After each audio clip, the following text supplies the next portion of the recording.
The Great Oasis Gardens Nanyuki is located along the Nanyuki-Rumuruti Road, only 11 minutes from the Cedar Mall and right opposite Mount Kenya Wildlife Estate.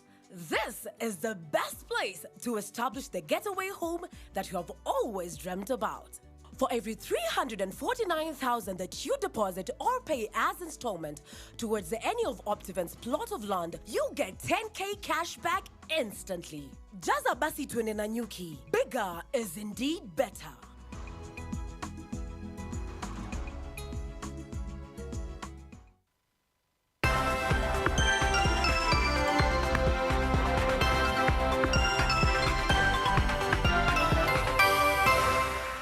Trending online at this hour, Wanjigi top on the Kenyan trends.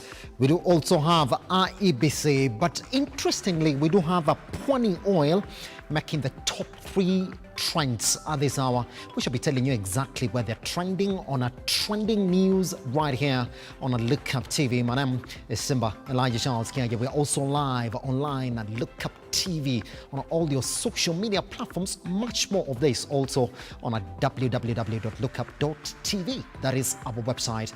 Let's get straight in to the trending news.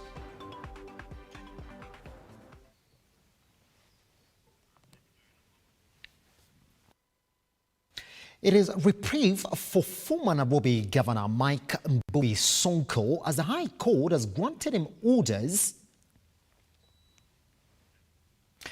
Well, let me take that again. Now, it is reprieve for former Nairobi Governor Mike Mbuvi Sonko as the High Court has granted him orders stopping the Independent and Electoral Boundaries Commission prohibiting from vying for the Mombasa gubernatorial position pending hearing and determination of the case he filed.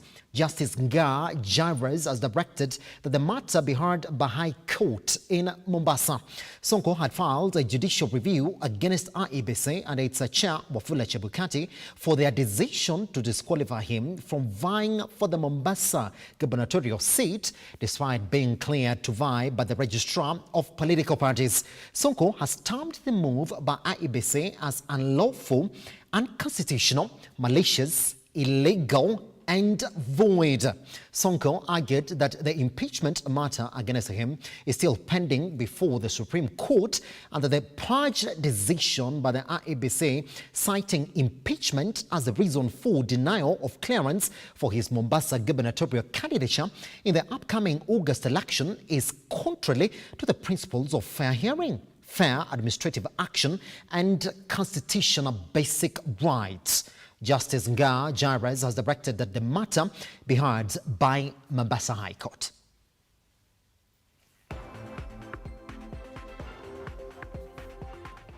Still on the polls, Safina presidential candidate Jimmy Wanjigi will not be on the ballot on August 9th.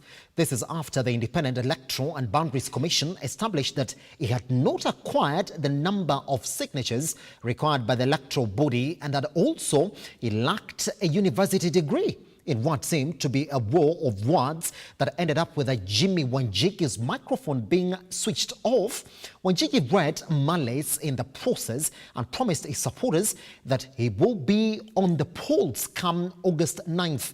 Wanjigi was running under the Safina party ticket.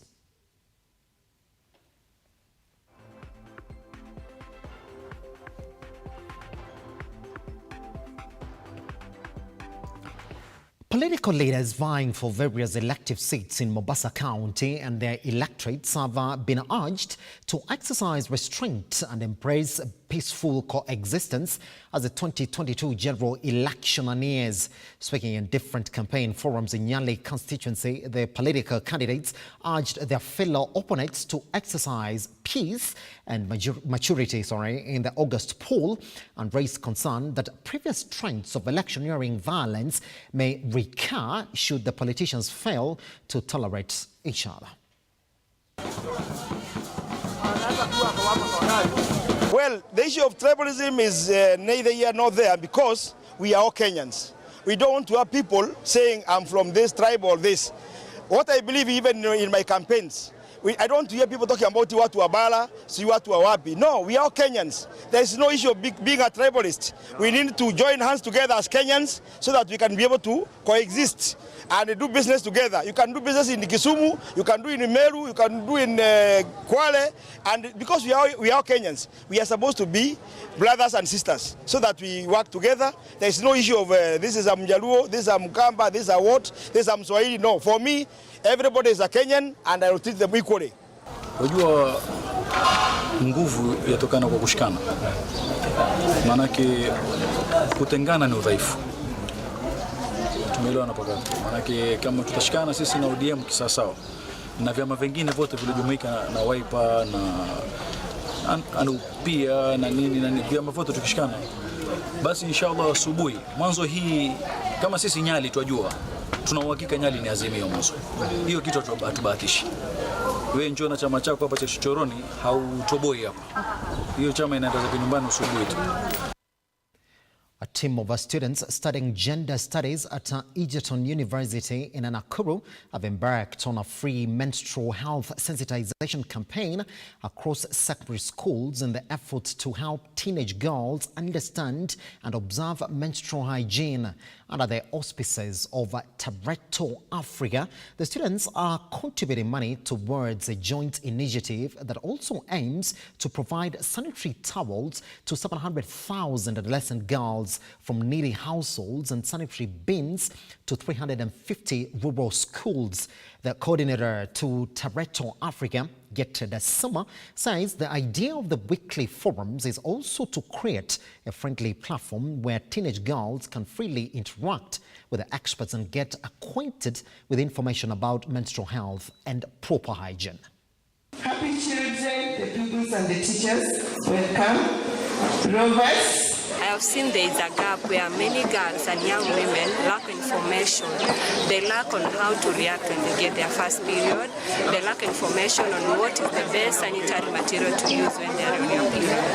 I would propose, actually the government has really tried by subsidizing the price. You know, there is a sanitary towel that goes for 45 shillings, but that is not enough. There's that young girl in Samburu or that young girl in Marsabit who doesn't even know what is a pad. They use feathers or they even sit on a hole. So I'll advocate maybe through the Office of the Women Rep or through the Office of the Gender and what, they try and make these pads to be free for every young girl. We're here today dealing on the issues of menstrual hygiene and awareness, and so this is important because we want to spread like awareness in different schools about menstrual hygiene, the importance of menstrual hygiene, how the little girls can get the proper resources, and so we are here. We are trying to provide resources for example, pads, the bins for depositing the used pads and tampons. We are here trying to educate them on the right ways of using the pads and resources. So we do things like donate pads, we donate bins, and we sensitize students and girls and ladies in the community on issues to do with pregnancy and menstruation.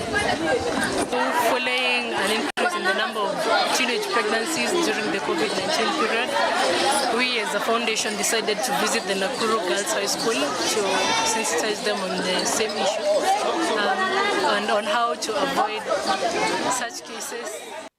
Now, Lamu might get its first woman governor if Umra Omar is elected by the residents in the August poll.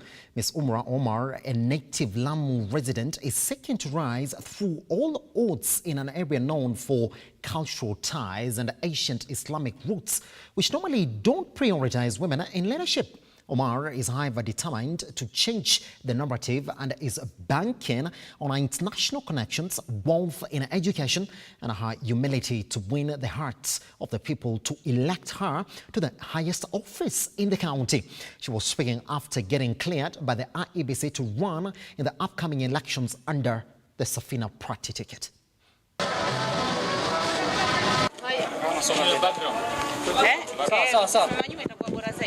process yenyewe tumeshukuru imekuwa nasema very smooth, ndio? Very smooth. Na sasa hivi ni kwenda kujipanga na kuomba hizo kura na kusema kwa tunataka uongozi Lamu mashinani round hii. Tunataka siasa za hapa Lamu moja, kuzingatia uchumi, kuzingatia hili donda sugu la mashamba, masomo, na tumeamua kwa uongozi ni wa Lamu moja na kupatia wewe usindikize. Maliza. Leo imefika mwisho na tumeshukuru IEBC, wametupokea vizuri, wametupeleka vizuri, tumechukua muda mchache, na niseme ni safari ambao tumeipanga pamoja na tutasafiri pamoja, na ni lazima tufike na ni lazima tushinde, kwa sababu lazima Lamu irudi mahali pake, lazima Lamu ichukuliwe na wale wenyeji na wale ambao wanaishi hapo Lamu, ili kuendesha Lamu kulingana inavyostahili. Na kwa sasa ni kwenda kwa field tufanye campaign mpaka hiyo tarehe 9, na tutafanya kampeni ya amani, na pia nawaambia wapinzani wetu pia wafanye siasa ya amani, tumalize tarehe 6 na mtangazi ya shindi.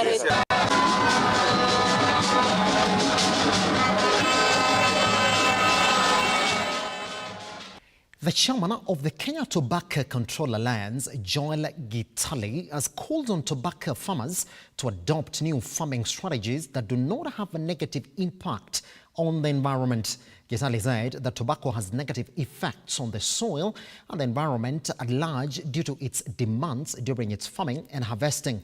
He was speaking during the World Environment Day celebrations on 5th June 2022. That was yesterday. Kiangalia yale maeneo ambayo yanapanda tumbako, tumeongea jambo hili kila wakati. Ni maeneo ambayo yamekuwa maeneo kame, maeneo ambayo sasa hayana miti. Kwa sababu upanzi wa tumbako unaenda sambamba na ukataji wa miti na uharibifu wa mazingira.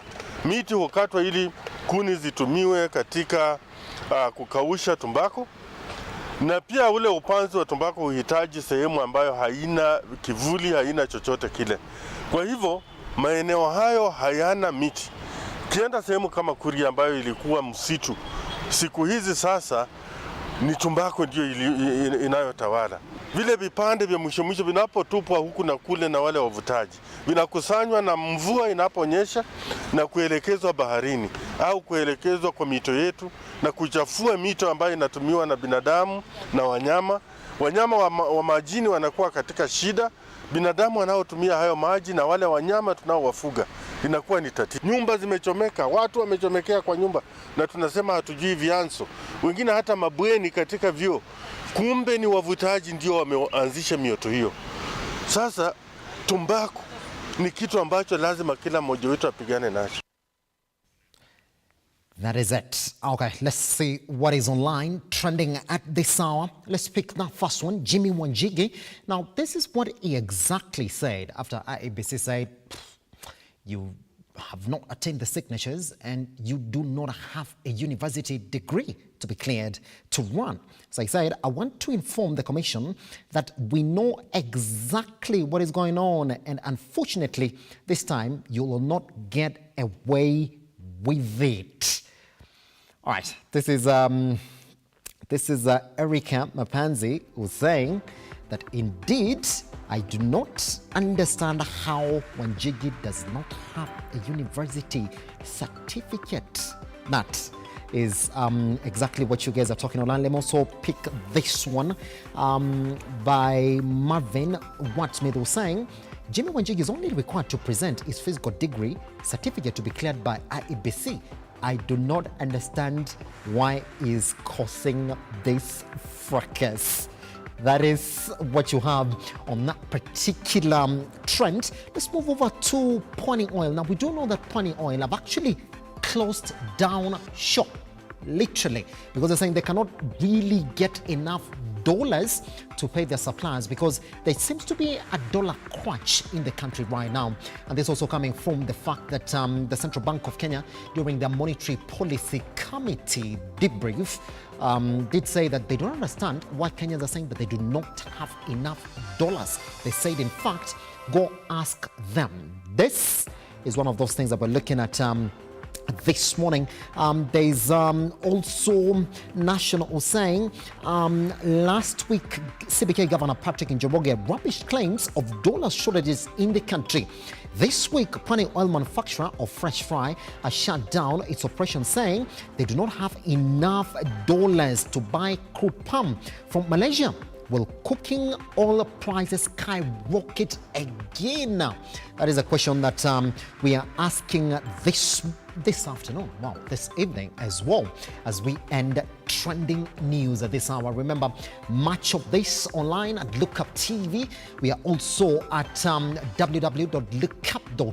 That is our website. You can get much more of this as well. Talk to me at Kiage, Simba. Good evening. I'll see you tomorrow on The Morning Drift.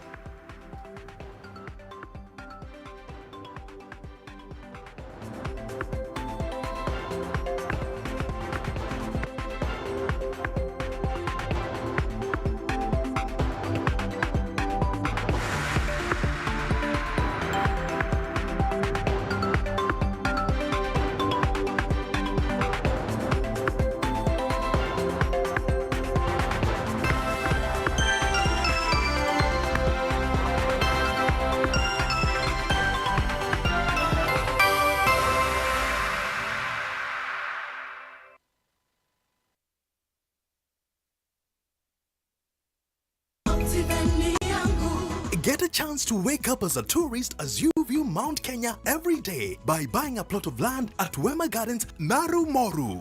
At only 400 meters off tarmac, this is the right place to build your dream home, cottages or holiday homes. You can also buy this property to give to your children as a special inheritance. Water and electricity are in the vicinity, while neighbors are already building their homes. These plots are specially ready for you with title deeds scheduled to be out in 6 months. Buy a 50 by 100 plot of land at Wema Gardens for only 399,000 Kenya shillings. You can also pay for your plot through our friendly one